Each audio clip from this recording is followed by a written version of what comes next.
Buenas tardes, hermanos, que el Señor les bendiga. Disculpen, les voy a pedir que se pongan de pie, vamos a leer la palabra del Señor. Voy a invitarles a que abran sus Biblias en el Evangelio según San Marcos, capítulo 9, versículos 38 al 41. Nuevamente, San Marcos, capítulo 9, versículos 38 al 41. Lo vamos a leer de forma antifonal, yo voy a leer el primero, ustedes el segundo, y vamos a leer todos juntos el versículo 41. La palabra de Dios dice así: Juan le respondió diciendo: Maestro, hemos visto a uno que en tu nombre echaba fuera demonios, pero él no nos sigue, y se lo prohibimos porque no nos seguía. Pero Jesús dijo: No se lo prohibáis, porque ninguno hay que haga milagro en mi nombre, que luego pueda decir mal de mí. Porque el que no es contra nosotros, por nosotros es. Todos juntos. Y cualquiera que os diere un vaso de agua en mi nombre, porque sois de Cristo, de cierto os digo que no perderá su recompensa. Que Dios bendiga su santa palabra.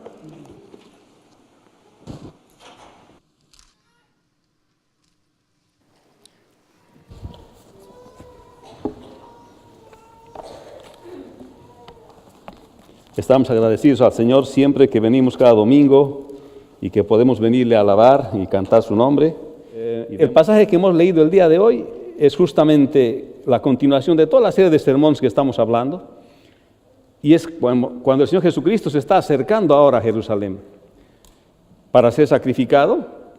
Y va a encontrar en los siguientes pasajes que vienen cómo todavía sus apóstoles no habían entendido la razón por la cual el Señor Jesucristo había venido. Le amaban y se daban cuenta lo extraordinario que era el Señor Jesucristo. Sin embargo, no estaban entendiendo todavía que el Hijo del Hombre no vino para ser servido, sino para servir. Y para Él servir es ir a morir en la cruz del Calvario.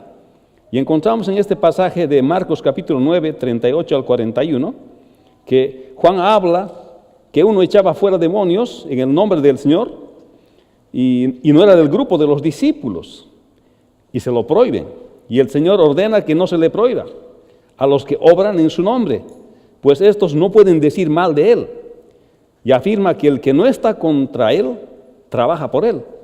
Pues existen personas que les colaborarán en el nombre del Señor, quienes recibirán su recompensa. Esto engloba este pasaje que hemos leído. Pero vamos a decir también que los creyentes sirven a Dios en diferentes lugares y suman al trabajo del reino de Dios. Vamos a orar. Padre bueno, bendice tu palabra y que el día de hoy podamos, como siempre, ser edificados, entender lo que el autor Marcos está tratando de decirnos con este pasaje, inspirado por el Espíritu Santo, que has permitido que esté en el Evangelio según San Marcos, para nuestra propia edificación y el fortalecimiento de nuestra fe. Te damos gracias, Señor, en este día. Gracias por tu amor y por tu misericordia y por las alabanzas que cantamos los domingos. En el nombre de Jesús. Amén. En este pasaje de la Escritura, Marcos nos continúa mostrando el carácter cristiano de los discípulos, pero especialmente ahora nos muestra su perspectiva ministerial, o sea, cómo ellos miraban el ministerio. Es que Marcos quiere mostrarnos no solamente cómo es su carácter de los discípulos. Si se dan cuenta, el carácter cristiano de los discípulos se está desarrollando. Más tarde el apóstol Pablo habla de esto y dice: el fruto del Espíritu Santo es gozo, paz, paciencia, benignidad, bondad, fe, mansedumbre. Contra tales cosas no hay ley. Así lo resume el apóstol Pablo casi 35 años después de que se ha escrito el Evangelio según San Marcos, o por lo menos de lo que han sucedido estos pasajes del Señor Jesucristo en el Evangelio según San Marcos. O sea, nos está mostrando aquí Marcos que el carácter cristiano de los discípulos no siempre era como Pablo los resume. No siempre eran pacientes, no siempre eran equilibrados, no tenían tal vez todos estos frutos del Espíritu Santo, estaban en proceso de crecer, pero el hecho de que estaban aprendiendo no los excusa de lo que eran. Tenían que seguir aprendiendo. Pero no solamente está hablando del carácter cristiano de los discípulos en este pasaje, ahora está hablando de su perspectiva ministerial. Está hablando de cómo un discípulo del Señor, cómo un líder tiene que mirar el ministerio de otro líder. Cómo un hermano tiene que mirar el ministerio de otro hermano. Cómo una hermana tiene que mirar el trabajo al servicio del Señor de otra hermana. Eso está hablando este pasaje. Cómo ellos miraban el servicio a Dios. Se puede ver que todavía tenían ciertas ambiciones de poder mundano, o sea que aspiraban como los líderes mundanos. Y ustedes van a ver los pasajes que vienen después. Todavía tenían en su mente el pensamiento mundano de ser líder. Ese líder mundano que se sobrepone a los demás y mira a todos por arriba. La palabra enseña que el Hijo del Hombre no vino para ser servido, sino para servir, así como hablamos la anterior semana. Que el siervo de Dios se coloca por debajo de los demás. Y el que quiere ser grande en el reino de los cielos, tiene que ser el más grande servidor, dice el Señor. El más grande no es el que se enseñorea de sus hermanos. El más grande es el que sirve a sus hermanos. De eso está hablando este pasaje. Pero en este pasaje vemos que todavía habían ambiciones de los discípulos de enseñorearse de los demás. ¿Quién va a ser el mayor? ¿Quién va a ser el mayor? ¿Quién es el que va a mandar entre los demás? Y así no es entre los hijos del Señor. Entre los hijos del Señor nos colocamos como el último siervo, como dice la palabra del Señor. El más grande es aquel que sirve más a sus hermanos. Eso enseña la palabra del Señor. Amén. Y entonces, en el anterior pasaje está en Marcos 9, 33 al 37. Y ahí el Señor Jesucristo llega a Capernaum, pregunta de qué discutían sus discípulos. Ellos callan porque hablaban quién sería el que tenía más poder entre ellos. El maestro les dice, el primero será el servidor de todos, y el que tenga consideración con los más vulnerables, que lo hace con él. Recordemos que el Señor está camino a Jerusalén otra vez, hacia su muerte, y ellos no entienden todavía las enseñanzas del Señor respecto a ser líderes, y ahora de cómo lidiar con otros que también hacen el ministerio. También vimos en el sermón pasado que el creyente buscará las cosas según la voluntad de Dios, y será un servidor de Dios y de sus hermanos. Y ahora será ¿cómo será el asunto cuando ve uno que otros sirven al Señor? Por eso el título de este sermón es Sirviendo en el reino de Dios. ¿Cuál debe ser nuestra actitud cuando vemos sirviendo a otro hermano en el reino del Señor? ¿Qué es lo que tenemos que hacer? ¿Cómo tenemos que reaccionar? Y ahí viene el versículo 38, y en este pasaje es una respuesta a lo que el Señor dijo en los versículos anteriores. Es la reacción de Juan. Fíjese, Juan es la primera vez que habla, creo que es la única vez que se registra en los evangelios que Juan el apóstol habla.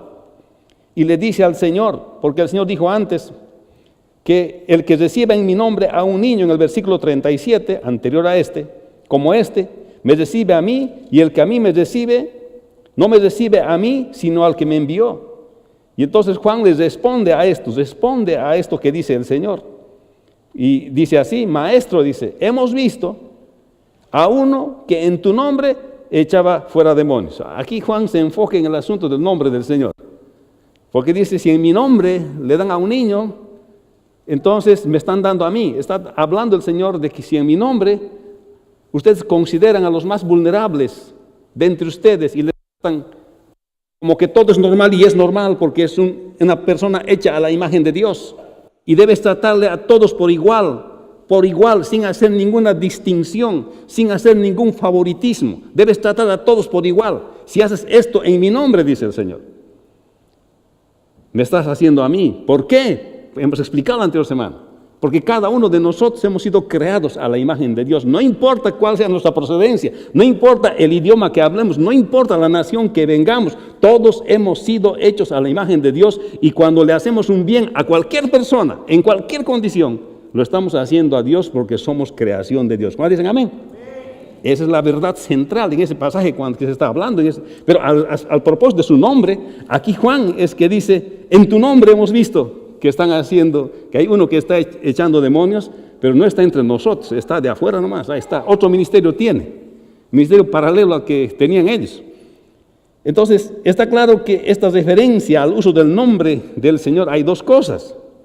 Primero, que cuando volvieron después de la transfiguración, cuando el Señor cambia su forma y va con 3 de sus discípulos, entre ellos estaba Juan, estaba Pedro y Jacobo también, estaban los 3. Y allá el Señor, de su forma humana, se transforma en su forma divina. Se le ve en su divinidad al Señor. Y pueden ver ambos, 100% hombre, 100% Dios. Y cuando vuelven de la transfiguración, los discípulos no pudieron echar un espíritu mudo, ¿se acuerdan? Y ahí estaban los 9 y no pudieron echar, le dicen, maestro, no pudieron echar este espíritu mudo. Entonces, este hombre estaba echando ahora fuera demonios y no era del grupo de ellos. Y recuerdan lo que dijo el Señor cuando le preguntaron sus discípulos, ¿y por qué no pudimos echar fuera este demonio? ¿Se acuerdan la pregunta? Y el Señor dijo, este tipo de demonio, este tipo de género sale con ayuno y con oración. Y les dijo, por falta de fe, porque al ayunar y a orar no es que se te da poderes extraordinarios, no es así, sino que al orar y ayunar, una persona se consagra al Señor, confiesa sus pecados, se quiebra delante del Señor y puede discernir mejor las cosas y entonces podrá ser instrumento del Señor. Ocurre que este hombre que no los estaba siguiendo y que estaba echando fuera demonios, que estaba haciendo lo que ellos no pudieron hacer, ocurre que este hombre tenía más fe que los discípulos. Este es el asunto. Y entonces aquí el Señor está diciendo que no le prueben hacer esto, pero había esta situación de los discípulos.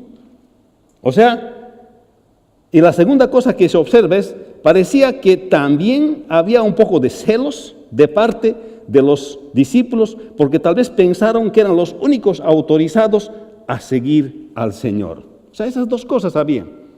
Había el asunto que ellos no habían podido echar fuera los demonios, especialmente los 9.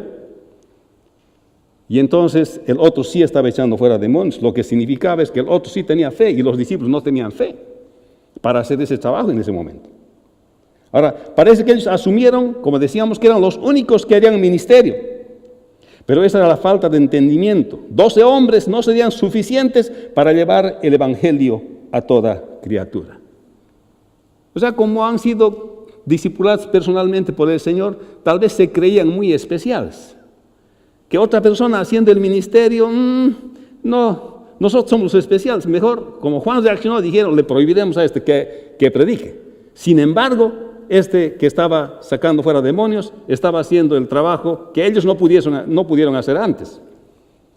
Entonces, está claro también que había otros que seguían al Señor Jesucristo, aunque no estaban en el círculo íntimo del Señor, estaban sirviendo al Señor, no estaban en la misma posición que los discípulos o los futuros apóstoles del Señor, pero este hombre estaba en otra posición ministerial.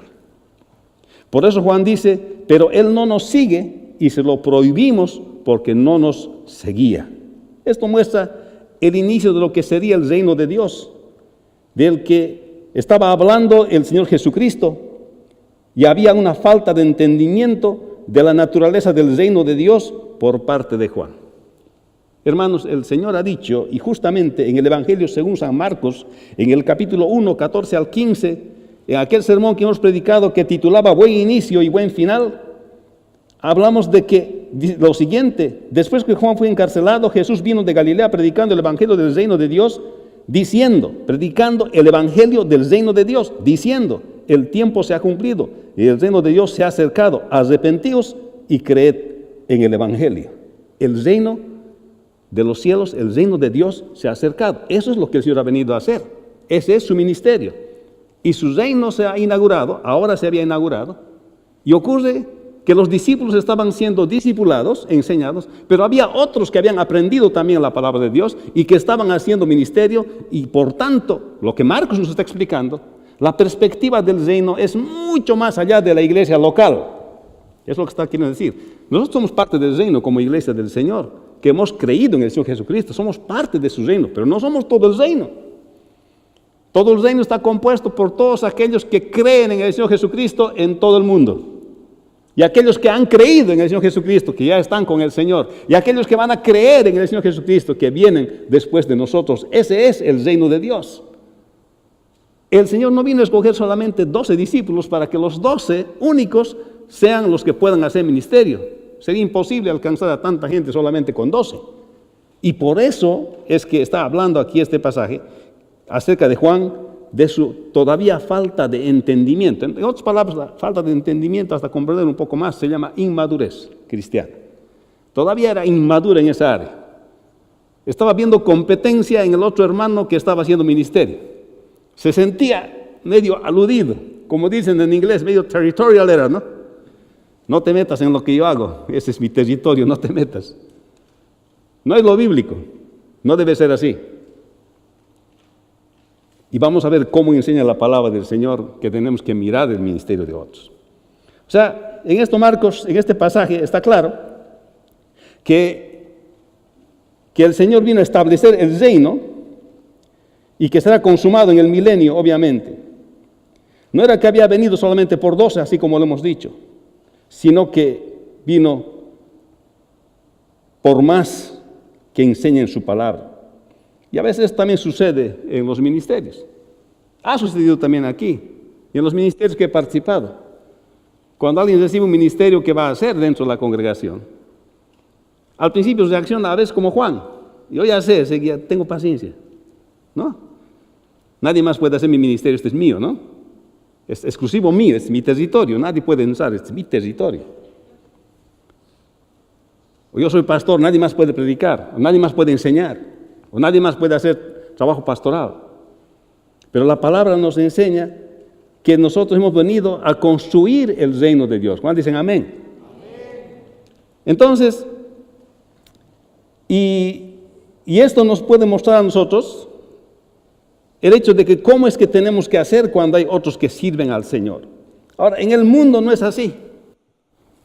En la iglesia podemos enseñar que el servicio es también enseñar a otros a servir. No solamente es que yo sirva al Señor, sino que también enseñe a otros cómo deben servir y que esos que aprenden a servir sirvan también a mi lado, sin que por eso, al haber aprendido, los otros sean superiores al otro. Por eso el Señor dijo, el discípulo no es mayor que su Señor. Entonces, los que aprenden a servir sirven también al lado de nosotros y todos como hermanos seguimos sirviendo al Señor. ¿Cuántos dicen amén? Ahora, en el mundo no es así. En el mundo va a encontrar mucha territorialidad. Aquellos que agarran su trabajo y no dejan entrar a nadie, ¿verdad? ¿Se acuerdan? ¿Le ha pasado eso alguna vez? Una vez me pasó en el trabajo así. El jefe vino y me dijo, Juan, vas a entrenar en electricidad. Y yo trabajaba en electricidad. Y enseñaba y sigo enseñando ocasionalmente electricidad en alguna escuela. Y el jefe sabía. Y me dice, me trae una persona y me dice, Juan, tu trabajo va a ser entrenar a esta persona. Le vas a entrenar. Ya listo, le enseño. Pues.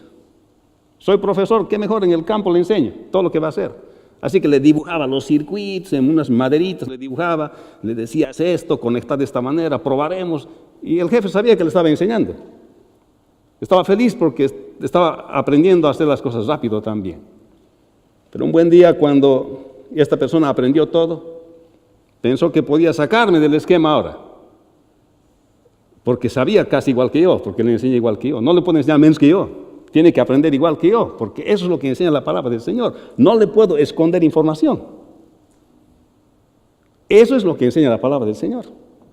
Pero el jefe se dio cuenta y dijo, eso no está bien. Y a él le cambió de posición de aquel lugar. Hermanos, en el mundo no es así. Algunos sí proceden correctamente, como debe ser un líder que debe entrenar a los otros para que sirva al Señor. Pero entre los cristianos tenemos que ser así. Los cristianos tenemos que compartir lo que nosotros sabemos, formar gente que sirve al Señor. El líder cristiano es el que sirve y enseña a otros a servir, pues se necesitan muchas más personas en el trabajo del reino de Dios. Es cierto que a veces las motivaciones de los líderes o de los que sirven pueden ser diferentes, y más tarde vamos a ver en este sermón, así como el apóstol Pablo dice, el Señor va a juzgar las motivaciones. ¿Sabe, hermano? A veces no tenemos siempre las más correctas motivaciones para servir. Uno puede hacer servicio, pero puede tener unos motivos que no son bíblicos, que no son correctos en su corazón. Pero el apóstol Pablo más tarde reacciona y dice, no se hace problema el apóstol Pablo. Total, algunos dice, prediquen el evangelio por contienda. Otros por aumentarme más dolor a mis prisiones, dicen Filipenses. Vamos a ver un poquito más después. ¿Qué va? Dice Pablo. ¿Qué importa? Con todo, el evangelio es predicado. Entonces, ¿qué está queriendo decir aquí el apóstol Pablo? Finalmente el propósito de Dios en el servicio de una persona se va a cumplir. Pero finalmente, al final de los tiempos, en el tribunal de Cristo, Cuando los creyentes tengan que ir delante del Señor Jesucristo para rendir cuentas o su servicio, ahí el Señor va a juzgar sus motivaciones. Ahí algunos no van a recibir premio, porque ya pues, han recibido premio aquí en la tierra. Porque el que recibe premio aquí en la tierra ya no va a recibir premio allá en los cielos. Yo no quiero ninguna cosa terrenal, yo quiero las cosas celestiales porque lo terrenal se queda aquí. Y eso está enseñando la palabra del Señor. Hermanos, vemos que a nosotros nos toca servir el uno al lado del otro. Cuando lideramos algún ministerio, debemos amar entrañablemente a todos los que sirven al Señor. El que ya es líder o a los nuevos, debemos amar igualmente. No podemos tener preferencia. Tenemos que amar por igual, entrañablemente, al que está aprendiendo y al que sabe. Eso enseña la palabra del Señor. El líder distribuye su amor entrañablemente por igual. Y entonces aquí el Señor responde a lo que dice Juan. Pero Jesús le dijo, no se lo prohibáis. El Señor aprueba el ministerio de este hombre porque en sí mismo era evidencia del ministerio del Señor. De los que en Él creen, pueden hacerlo por fe. Aquí dice, no se lo prohibáis, porque además Él conoce bien a quienes hacen el ministerio y sus motivaciones para hacerlo, porque ninguno hay que haga milagro, dice, en mi nombre, y que luego pueda decir mal de mí. Hermanos, Juan estaba lidiando con el Señor Jesucristo, estaba lidiando con el Dios, con el que conoce los pensamientos antes de que salgan por tu boca. Cuando los pensamientos se están generando en cada neurona de tu cerebro, el Señor ya sabe qué estás pensando, qué vas a pensar, ya sabe. Y por eso Juan estaba diciendo tal vez, nosotros vamos a hacer el ministerio, pero Jesús dijo, no se lo prohibáis. Y además conoce el corazón de aquella persona que no estaba entre los discípulos del Señor, pero que estaba haciendo ministerio. El Señor sabe. Y dice, no le prohíban. ¿Y sabe por qué lo dice el Señor? Porque nadie que haga un milagro dice, en mi nombre, porque Juan levanta el asunto del nombre del Señor, que pueda decir mal de mí. En ese momento mismo el Señor sabía el corazón y el pensamiento de esa persona que estaba haciendo ministerio. Sabía la motivación por la cual esa persona estaba haciendo ministerio. Solo el Señor sabe la motivación del corazón de uno. Solo el Señor sabe con qué motivación hace las cosas. Recuerdo muy bien, había un anciano en la iglesia donde yo he crecido, ya de joven. Y siempre los jóvenes queríamos hacer cosas en la iglesia, una cosa, otra. Se nos ocurrían muchas ideas, ¿no? Y el anciano nos llamaba y nos sentaba, a los jóvenes, ahí nos sentaba. Y decía, ok, muy bien jóvenes, ¿ustedes quieren hacer esto? Sí. ¿Ustedes quieren hacer otro? Sí. Y él decía, díganme muchachos, ¿cuál es la motivación que tienen? Y con eso nos fundía. Porque teníamos motivaciones equivocadas los jóvenes, ¿sabes? Que solamente queríamos salir entre jóvenes, queríamos pasear por ahí. No estábamos pensando en la obra del Señor exactamente a veces. Y él decía, ¿cuál es tu motivación? Y con eso él nos aplanaba. Y nadie tenía el valor de decirle, mi real motivación es esta. Nadie quería exponer sus motivaciones. No, ustedes decidan, ustedes hagan, ya nos rendíamos nomás. Hermanos, en este sentido, estamos construyendo el reino de Dios. Aquí hay cosas que nosotros tenemos que aprender. Que también otros hacen ministerio. En otras palabras, existen otros ministerios y no solamente el nuestro. Así por ejemplo, con los que trabajamos en misiones internacionales. Con la gente que trabajamos cuando vamos de misión, no son exactamente nuestro ministerio, pero son otros ministerios. A veces las cositas hacen un poquito diferente. Con tal que estén en la sana doctrina, en la doctrina ortodoxa, a veces celebran la cena del Señor diferente, no como nosotros celebran. A veces bautizan un poquito diferente, no lo hacen como nosotros. Pero hay muchas personas que están construyendo el reino de Dios. No son los 12 discípulos solamente que van a hacer el reino de Dios, sino hay otros también que van a construir el reino de Dios. y por lo cual nuestra reacción tiene que ser dejarles hacer la obra del Señor, y no vamos a saber siempre las motivaciones. Un día el Señor juzgará las motivaciones del corazón. Que debemos poder trabajar con otros creyentes a pesar de las diferencias ministeriales que podemos tener. Hermanos, a veces tenemos diferencias ministeriales en la misma congregación. Un hermano puede tener un estilo de hacer ministerio en la congregación. No, porque fíjense, nosotros venimos de diferentes países aquí, vivimos en Estados Unidos, es una complicación, se habla inglés, nuestro mundo es en inglés, y aquí ocurre que hablamos español, y a veces hablamos mezclado, Spanglish hablamos. Venimos de diferentes culturas, donde una palabra para una vez significa otra cosa para otro. ¿Les ha pasado eso? Uno adapta su español para que todo el mundo entienda lo que tiene que ser, entonces está complicada la cosa a veces. Pero podemos tener diferencias ministeriales porque algunos entienden el rol del pastor un poco diferente, que en su iglesia era así, en esta iglesia no es así. Las cosas un poquito son diferentes, pero podemos tener diferencias ministeriales.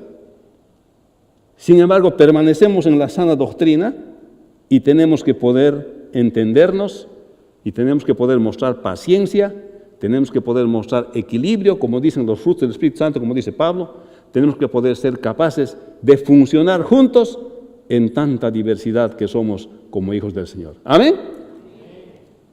Así que así enseña la palabra de Dios. Y esto está pasando cuando Juan está diciéndole al Señor, Él no nos sigue, no es de nuestro grupo, no es. Pero el Señor está enseñando que todos deben construir el reino de Dios. Hay muchos que no están en el mismo lugar, pero que van a construir el reino de Dios. Si son hijos del Señor, también hacen ministerio. O sea, si son auténticamente hijos del Señor, también hacen ministerio. No causarán desorden ni división y darán los frutos del Espíritu Santo. El Señor dice así, por sus frutos los conoceréis. O sea, un verdadero hijo de Dios es una persona que no va a causar desorden en la congregación, que no va a causar división en la congregación, que no va a dar frutos contrarios al Espíritu Santo en la congregación. Probablemente vamos a tener diversidad en el ministerio, pero va a dar frutos del Espíritu Santo en la congregación. Un buen creyente o líder vela por la unidad de la congregación, pues esto es fruto del Espíritu Santo. No se puede dividir una congregación por el hecho de pensar que tenemos que hacer ministerio como otros también hacen. El Señor nos ha dado a cada uno diferente forma de hacer. Nos ha puesto a nosotros en esta esquina de la Braddock y Buckley. Aquí nos ha ubicado a nosotros. Así ha sido su gracia y así ha sido su soberana voluntad. Aquí le vamos a servir. No estamos en otro lugar, estamos aquí, en este lugar. Y aquí así le vamos a servir. Hacemos ministerios con otros que sirven al Señor, verificando su sana doctrina, cuidando la unidad de la congregación. ¿Cuándo dicen amén? O sea, y eso es lo que el Señor enseñó. Más tarde el apóstol Pablo hace muchas recomendaciones al respecto. Por eso es que tenemos que depender del Señor cuando hacemos ministerio, sin que por eso impedir que los otros sirvan al ministerio al Señor. Juan habla que uno echaba fuera demonios en el nombre del Señor, no era del grupo de los discípulos. El Señor ordena que no se prohíba o a que obren en su nombre, pues estos no pueden decir mal de Él. Existen creyentes con diversidad de ministerios en el reino de Dios. Los creyentes sirven a Dios en diferentes lugares. Hermanos, a la vez que yo conozco una persona nueva que nunca he conocido, que es misionero de nuestra iglesia, es sorprendente cómo el Señor les usa.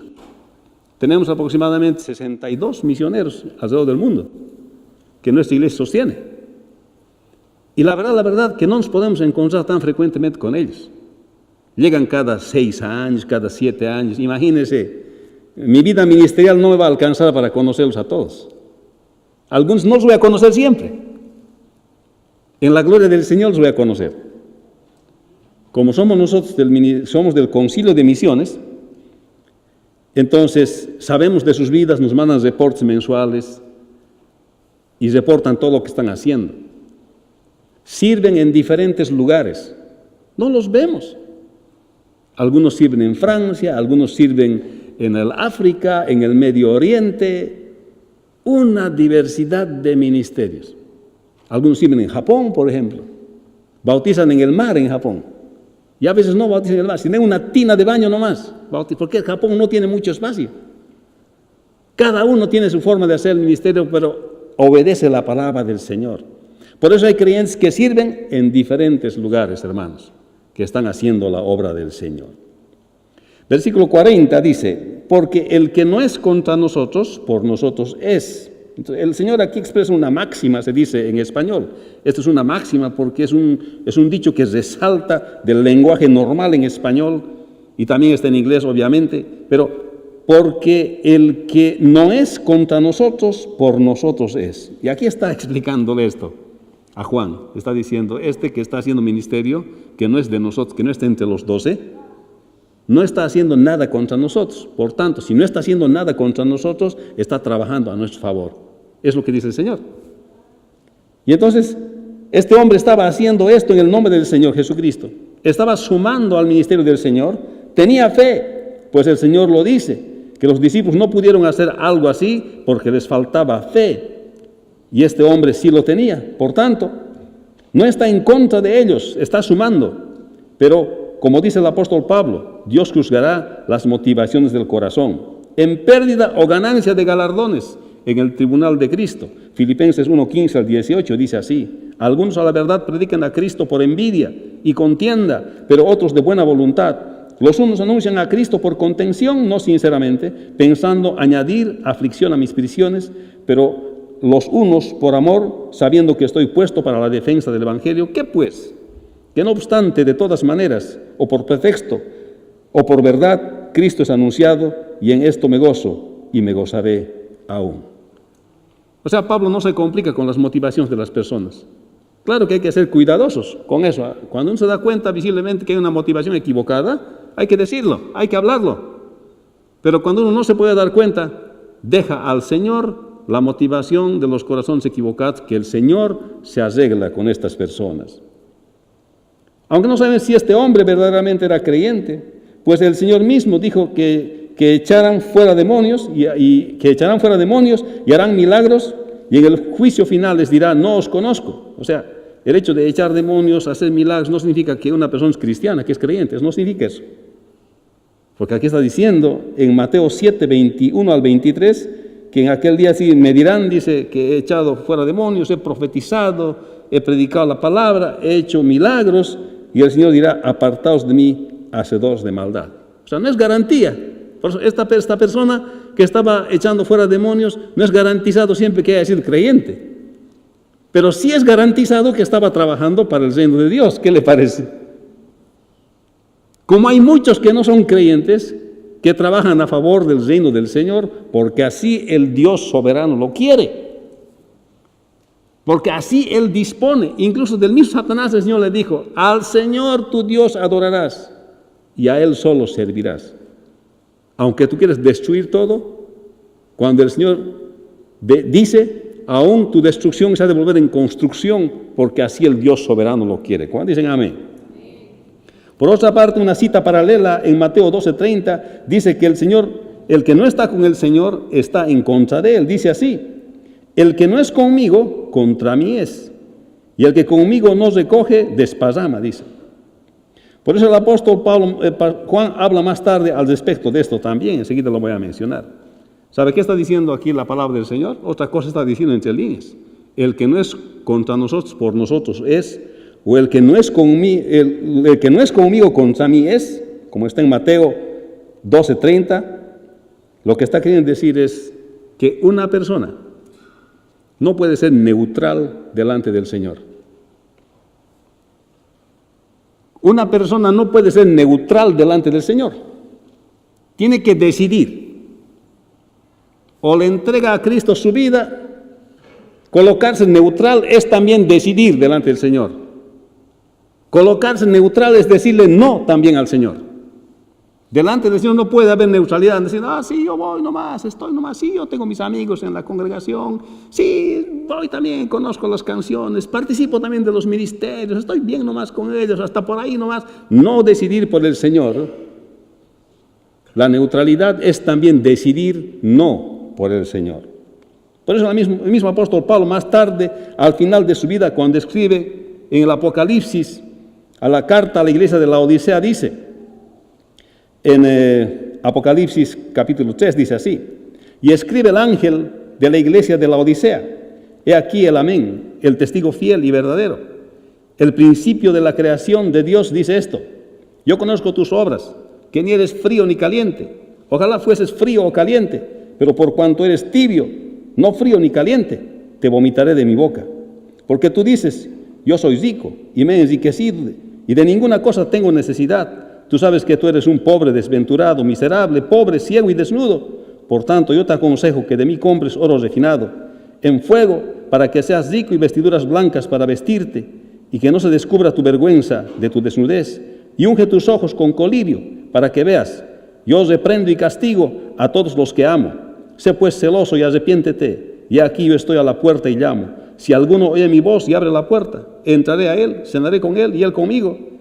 Y al que venciere le daré que se siente conmigo en mi trono, así como yo he vencido y me he sentado con mi Padre en su trono. El que tiene oídos oiga lo que el Espíritu dice a las iglesias. Lo que les recomienda el Señor a esta iglesia es, yo conozco tus obras, que ni eres frío ni caliente, ojalá fueses frío o caliente, pero por cuanto eres tibio, no frío ni caliente, te vomitaré de mi boca. ¿Qué está diciendo? Juan está diciendo, el mismo que les responde al Señor, que les prohibimos que prediquen a eso, le está diciendo, el que no es contra nosotros, dice el Señor, por nosotros es. Y aquí está diciendo el Señor claramente, no eres frío ni caliente, está diciendo, te estás portando neutral conmigo. Tu neutralidad es no también. Que no eres frío, que no decides, quieres estar por ahí, en la raya nomás quieres estar. Con un pie en Cristo, con un pie en el mundo. Decidido, otro día no. No quieres afirmarte, no quieres tomar la decisión por Cristo. Aquí dice, por cuanto ni eres frío ni eres caliente, te vomitaré de mi boca. La neutralidad es tomar también la decisión de negar al Señor. Por eso dice, el que no es contra nosotros, por nosotros es. O el que es contra mí, el que no es conmigo, contra mí es, está diciendo la palabra del Señor. Aunque las personas que hacen ministerio no sabemos su corazón, su motivación, pero suman para el reino de Dios. Y no podremos saber nunca, tal vez. Así que no decidirse por Él es también decidir estar en contra de Él, no estar al lado de la bendición de la salvación. Así que no sabemos si este hombre que estaba echando demonios era o no era creyente. Lo que sabemos es que estaba sumando al establecimiento del reino de Dios y los discípulos no se lo podían prohibir. Sin embargo, los creyentes tendrán cuidado de aquellos que no enseñan la sana doctrina. Eso recomienda 2 Juan 7 al 11. Porque muchos engañadores han salido por el mundo. Y el mismo Juan está hablando de esto. Que no confiesan que Jesucristo ha venido en carne. Quien hace esto es el engañador y el anticristo. Mirad por vosotros mismos, para que no perdáis el fruto de vuestro trabajo, sino que recibáis galardón completo. Cualquiera que se extravía y no persevera en la doctrina de Cristo, no tiene a Dios. Y el que persevera en la doctrina de Cristo, ese sí tiene al Padre y al Hijo. Y si alguno viene a vosotros y trae una doctrina, no trae esta doctrina, no le recibáis en casa ni le digáis bienvenido, porque el que le dice bienvenido participa de sus malas obras. Está hablando del discernimiento que tiene que tener también el creyente para servir. Por eso que tiene que conocer la Escritura, tiene que conocer las doctrinas, tiene que conocer la palabra del Señor. Y aunque finalmente no vamos a saber si una persona realmente sirve al Señor y es del Señor, no sabemos, pero sí estamos seguros de nuestro servicio al Señor Jesucristo. Y luego dice que cualquiera que os diere un vaso de agua en mi nombre, dice, sin el nombre del Señor, alguien que no era de los discípulos, le da un vaso de agua. O sea, se puede entender que cualquier cosa que se haga en nombre del Señor en favor de aquellos que son sus hijos, ¿ok? Eso es lo que se puede entender aquí. Es importante entender también que Dios es el proveedor de las cosas. O sea, cualquiera que le diese un vaso de agua. Cuando miramos eso, yo sí doy un vaso de agua. Pero tenemos que mirar la doctrina profunda aquí. El que da un vaso de agua no da su vaso de agua, porque el creador del agua es el que da. Uno solamente es el instrumento para que llegue ese vaso de agua. Por eso dice, el que dé un vaso de agua a ustedes que predican la palabra de Dios, mis discípulos, dice, no quedará sin recompensa. O sea, en otras palabras está diciendo, aquel que canalice la provisión que yo doy en forma de agua, no quedará sin recompensa. Aquel que canalice el recurso que Dios da para que se haga la obra del Señor, no quedará sin recompensa. No solamente agua. O sea que nosotros solamente canalizamos, somos instrumentos de Dios, de la provisión de Dios, para hacer que otros sirvan al Señor. ¿Cuántos dicen amén? Porque cuando decimos un vaso de agua, muchos piensan, oh, yo de mi vaso de agua. Hermanos, nosotros no somos dueños. Solamente somos administradores de las cosas de Dios. Cuando vives como dueño, tienes problemas. Pero tenemos que entender que somos mayordomos de todas las cosas que nos da. Por eso aquí el Señor está diciendo que cualquiera que dé un vaso de agua a los que sirven al Señor, a ustedes, en mi nombre, no va a quedar sin recompensa. Está diciendo, aquel que no obstaculice, que lleguen los recursos para que se predique la palabra del Señor, tendrá recompensa. ¿Cuántos dicen amén? Entonces, esto es importante entender, pues Dios es el proveedor de las cosas. Porque sois de Cristo, dice, porque le pertenecemos, le hemos aceptado por fe. De cierto os digo que no perderá sus recompensas, serán recompensados cuando venga el Señor. No está hablando de la teología de la prosperidad, que siembre para recibir algo, no está hablando de eso, eso no es bíblico. Porque, ¿por qué Dios quisiera darnos solamente galardones terrenales, que perecen y no los celestiales? Entonces parece que este hombre, no sabemos si este hombre realmente era creyente. Solo el Señor lo sabe. Y a la pregunta más tarde, Pedro responde, porque se ve su motivación de Pedro cuando habla el Señor con el joven rico un poquito más tarde, en el capítulo 10, más adelantito. Dice el joven rico, Señor, desde mi juventud yo he cumplido tus mandamientos, ¿qué debo hacer para entrar al reino de los cielos? Bueno, hay una pregunta interesante, ¿por qué me dices bueno? Eso voy a responder de aquí a 3 sermones, creo, 2 sermones. Pero, y ahí, dice, el Señor le dice, mira, vende todo lo que tienes y da a los pobres y sígueme. En ese momento le estaba diciendo eso el Señor al joven rico, porque probablemente quería reclutarlo el Señor. Pero él ha dicho que se pone triste de no querer deshacerse de sus cosas y dice porque amaba más las riquezas que a Dios. Y aunque quería obedecer a Dios, amaba más las riquezas y se va triste, dice. Y Pedro dice, y Señor, ¿y nosotros qué vamos a recibir? ¿Ves su manera de pensar de Pedro? Mire lo que dice aquí en Marcos 10, 29 al 27. Entonces Pedro comenzó a decirle, he aquí, nosotros lo hemos dejado todo. O sea, el joven rico no quiere dejar su plata. Nosotros lo hemos dejado todo. Te hemos seguido. Respondió Jesús, le dijo, de cierto os digo que no hay ninguno que haya dejado casa, hermanos o hermanas, o padre o madre, o mujer, o hijos, o tierras por causa de mí, del Evangelio, que no reciba 100 veces más en este tiempo. Casas, hermanos, hermanas, madres, hijos y tierras, con persecuciones en el siglo, y en el siglo venidero la vida eterna, pero muchos primeros serán postreros, y los postreros primeros. Hermanos, aquí está hablando de que vamos a recibir y recibimos más de lo que nosotros pensamos en la vida diaria. No nos damos cuenta. Pensamos que recibimos poco del Señor. Pensamos que lo que deseamos y no recibimos es lo que el Señor no nos da. Sin embargo, recibimos mucho más en esta vida. Así como Pedro le estaba preguntando, ¿qué vamos a recibir nosotros? Hermanos, los creyentes ya recibimos en esta tierra, aunque no sabemos cuantificar la cantidad de la bendición que recibimos, y cuando venga la vida eterna, cuando venga el Señor recibiremos la vida eterna. O sea que el Señor afirma que el que no está contra Él, trabaja por Él. Pues existen personas que les colaborarán en el nombre del Señor, quienes recibirán su recompensa. Los creyentes dejan que otros sirvan en el reino y serán recompensados. Los creyentes suman al trabajo del reino de Dios. O sea, como creyentes estamos llamados a sumar al trabajo del reino de Dios, con un concepto amplio de servir en el reino del Señor. Juan habla que uno que echaba fuera demonios en el nombre del Señor no era del grupo de los discípulos. El Señor ordena que no se prohíba a los que obran en su nombre, pues estos no pueden decir mal de Él, y afirma que el que no está contra Él trabaja por Él, pues existen personas que les colaborarán en el nombre del Señor, quienes recibirán su recompensa. Existen creyentes con diversidad de ministerios en el reino de Dios y dejan que otros sirvan en el reino, y estos serán recompensados. Los creyentes sirven a Dios en diferentes lugares y suman al trabajo del reino de Dios.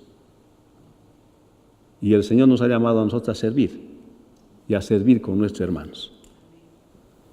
No solamente quiere un buen carácter cristiano como siervo, sino que quiere que tengamos una buena actitud hacia el servicio de otros. Aprecio al trabajo de otros.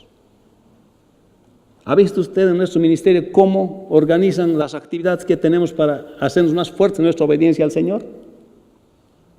Nos hemos acercado a un líder para decirle: gracias, hermano, por tu ministerio.